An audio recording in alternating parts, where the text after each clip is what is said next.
আসসালামু আলাইকুম। যদি আপনার বাজেট 10 থেকে 11,000 বা 12,000 হয়ে থাকে, আজকের ভিডিও আপনার জন্য। কারণ এই বাজেটের মধ্যে পছন্দের শীর্ষ তালিকায় দুটি স্মার্টফোন এখন পর্যন্ত রয়েছে। একটি হচ্ছে Realme Note 50, আরেকটি হচ্ছে Vivo Y03, যেটি নতুন এসেছে। আর প্রতিটি ফোনের ফুল রিভিউ আমাদের চ্যানেলে রয়েছে, না দেখে থাকলে দেখে নেবেন। তো আজকে আমরা হাজির হয়েছি এই দুটি স্মার্টফোনের কম্পারিজন ভিডিও। কে কার থেকে কতটুকু এগিয়ে রয়েছে, কোনটি রেখে কোনটি আপনি পারচেজ করবেন। কথা না বাড়িয়ে মেইন ভিডিওতে বা মেইন টপিকে আমরা চলে যাই।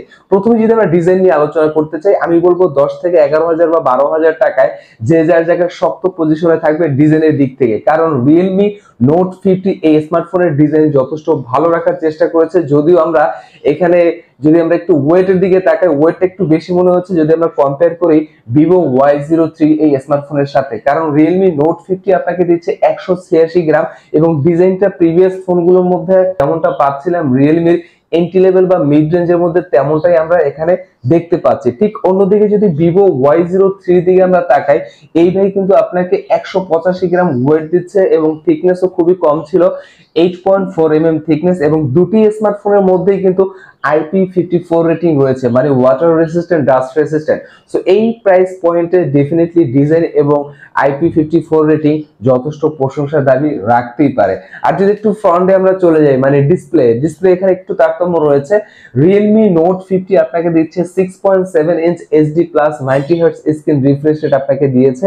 আর কালার কন্ট্রাস্টের কথা বললে মোটামুটি চালিয়ে নেওয়ার মতো এই প্রাইস পয়েন্ট, এবং ব্রাইটনেস আপনি 500 নিটস এর আশেপাশে ব্রাইটনেস আপনি পেয়ে যাবেন।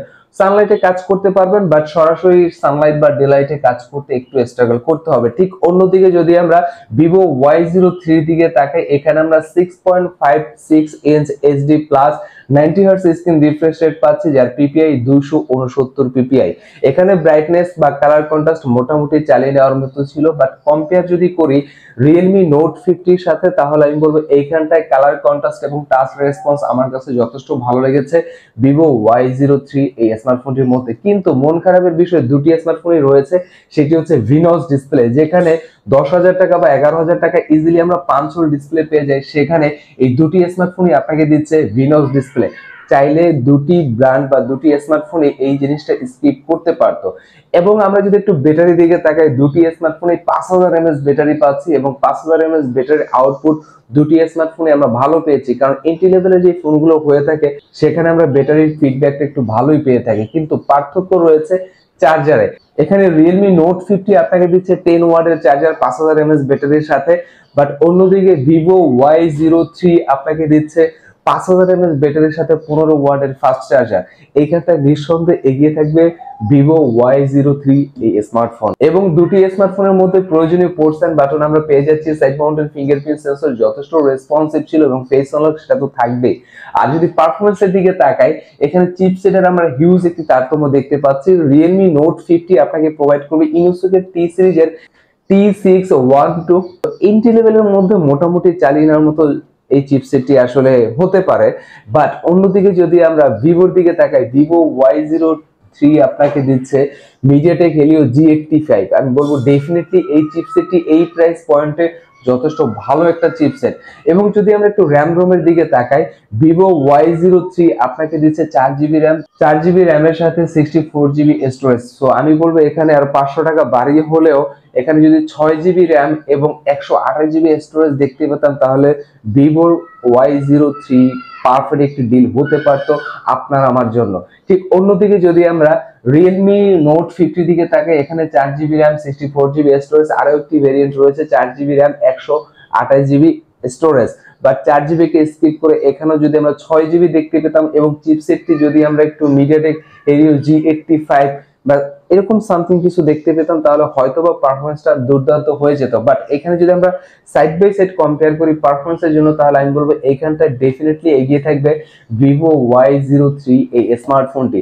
So moral of the story হচ্ছে, পারফরম্যান্সের যদি কথা বলতে হয় এবং ডিসপ্লের কথা যদি বলতে হয়, এখন পর্যন্ত Vivo Y03 এই স্মার্টফোনটি আমার কাছে ভালো লেগেছে।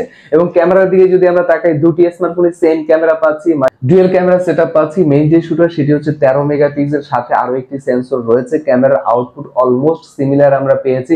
ডেলাইটে ছবি তুলে সেই ছবিগুলো ইজিলি আপনি কাজে লাগাতে পারবেন। এবং ফ্রন্ট ক্যামেরা আমরা পাচ্ছি দুটি স্মার্টফোনে 5 মেগাপিক্সেল। সো আমি বলবো এখানটায় 5 মেগাপিক্সেলকে স্কিপ করে যদি 8 মেগাপিক্সেল দেখতে পেতাম তাহলে জিনিসটা আরো জোশ লেভেলের হয়ে যেত। সো ক্যামেরার দিক থেকে এখানে কম্পেয়ার করার মতো আসলে কিছু আমরা পাইনি, দুটির মধ্যেই অলমোস্ট সিমিলার পেয়েছি ভিভো Y03 এবং রিয়েলমি নোট 50।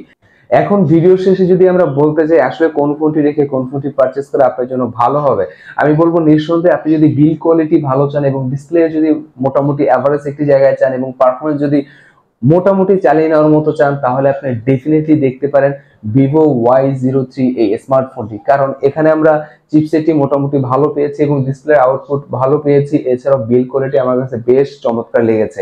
এরপরও যদি কোনো ইনকোয়ারি থাকে অবশ্যই কমেন্টের মাধ্যমে জানাতে বলবেন এবং সাবস্ক্রাইব করে পাশে থাকা বেল বাটন প্রেস করে দিবেন যাতে করে নতুন নতুন ভিডিওগুলো সবার আগে আপনার কাছে চলে যায়। আসসালামু আলাইকুম।